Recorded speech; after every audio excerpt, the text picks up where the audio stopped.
Good morning. What a great day it is. I slept in a little today and enjoying the cool of the morning out here in the woods. What a wonderful, wonderful day it is. How's your weekend shaping up? Is it going to be a good one for you, or are you going to do something spectacular today in the life of somebody else? I'd sure encourage you to do that. Be a source of hope and encouragement to somebody today that needs just a little boost. I was reading in Genesis 3, right after Adam ate from the tree that he wasn't supposed to do.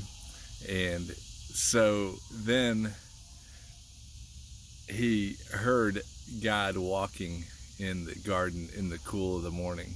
It's kind of cool right now. It's going to be kind of muggy out there. So in Genesis 3, he heard him walking in the cool of the morning, and God came to him, and Adam and Eve hid themselves, and it says they were afraid because they were naked. And God said, "Who told you that? Who told you that you were naked?" And so I think that's just a good point of what happened with the original sin, is that all of a sudden before the original sin there was temptation, external temptation, but then with the original sin came internal temptation, that there were thoughts that happen inside the brain without any external stimulus, so that those thoughts then can distract us from the reality. Because there's nothing out there that said that nakedness was a bad thing. It was something that was presented to Adam and Eve when they had those internal thoughts that were presented to them. And then those internal thoughts caused them to be afraid. Did you ever notice that? Read that, Genesis 3. It said that they were afraid. And so the idea of sin causing fear and anxiety is reality. And it's not just the action, the verb of sin.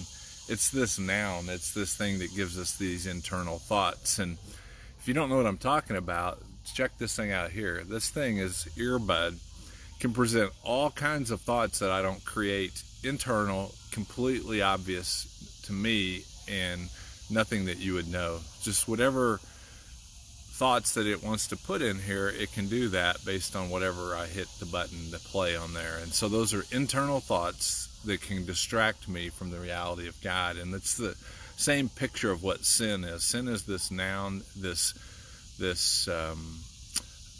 speaker in our head that kind of sounds like us in first person singular, and it's distracting from the reality of who God is. And so what I would encourage you to know today is that just because somebody told you something and you heard something in your thought process, that maybe it's not true. Maybe you shouldn't be afraid of God. Maybe God wants you to go on a walk in the cool of the day on a cool little trail somewhere where you can enjoy His presence and His reality, and that you can be confident in your love and concern and trust in God. So that's what I'd encourage you today, is just to trust Him, love Him, and see what He might tell you to offset those thoughts that the evil one might put in your head. So walk boldly, confidently, and enjoy Him, and I hope to see you all soon. Take care.